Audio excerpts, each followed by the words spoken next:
안녕하세요. 출근길 3부 노동법 정경국 노무사입니다. 오늘은 다른 직종들에 비해서 고령의 노동자가 다수 근무하고 계신 아파트 경비원의 과로사 산재 사건과 관련해서 산재 신청부터 최종 승인받는 과정 중 어떤 주장을 핵심으로 하고 어떤 방어 논리를 핵심으로 구성해야 하는지 그 공격과 방어 논리의 핵심 내용을 중심으로 한번 설명드리는 시간을 가져보도록 하겠습니다. 지금부터 설명드리는 그 내용은 제가 그동안 아파트 경비원 산재 사건을 다수 진행하면서 최종 승인 결정을 이끌어내면서 직접 경험한 내용을 중심으로 설명드리는 부분이니 끝까지 한번 들어보시면 많은 도움이 되실 것으로 생각됩니다. 첫째, 과로 사건을 주장하는 그 핵심적인 포인트 부분에 대해서 한번 설명드리면 먼저 현장을 최우선 신속하게 확인한다입니다. 아파트 경비원 산재 사건이 발생해서 저희 법인에 사건 의뢰를 하게 되면 저는 최우선적으로 그리고 가장 빠르게 현장을 먼저 확인하러 갑니다. 현장 확인의 그 목적은 경비실 또는 관리사무소에 비치된 각종 장부나 작업 관련 공고물 등이 있는 그대로 있을 때 현장 사진을 확보하고 사진을 찍기 위한 것입니다. 경비실에 부착된 휴게 시간에 대한 내용, 그리고 수면 시간에 대한 게시물, 그리고 수면 공간의 현장 상황 등이 변형되기 전에 즉시 사진으로 먼저 확보하는 것이 무엇보다 중요합니다. 이 부분은 현장 확보의 부분이고 나머지 설명할 부분은 주장할 논리의 부분, 다시 말해서 공격 논리의 부분이니 한번 잘 체크해 보시기 바랍니다. 두 번째, 경비 일지를 확보한다입니다.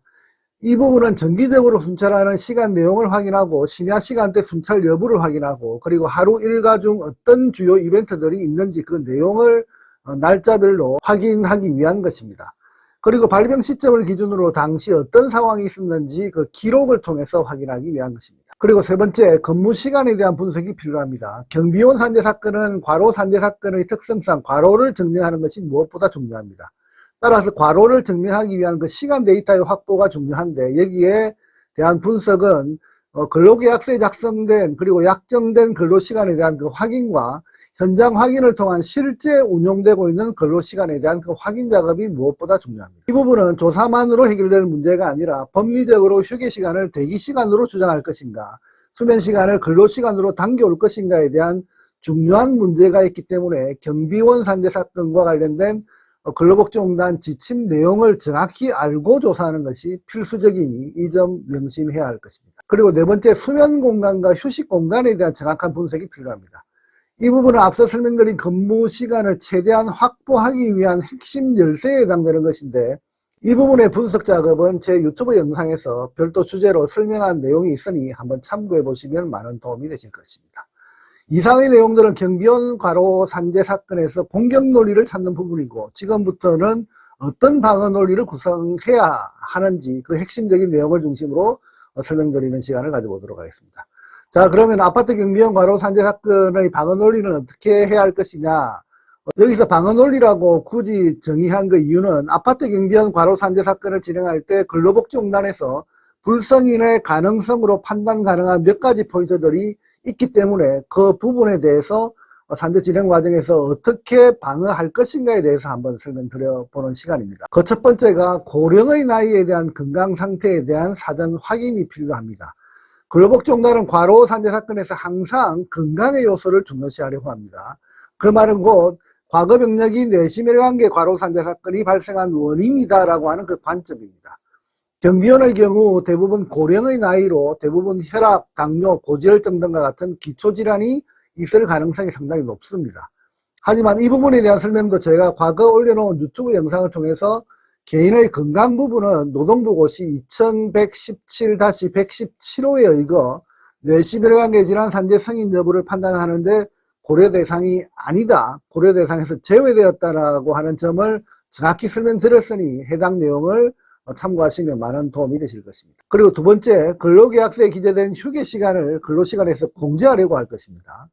이 부분은 아파트 경비원의 실근무 실태에 대한 정확한 조사를 통해서 공단에서 주장하는 내용 또는 회사 측에서 반박하는 내용을 바탕으로 반론을 제기할 충분한 명분과 증거를 확보하는 방식으로 조사하는 것이 무엇보다도 중요합니다. 그리고 세 번째, 감시단속적 근로자에 해당되는 부분을 또 주장할 것입니다.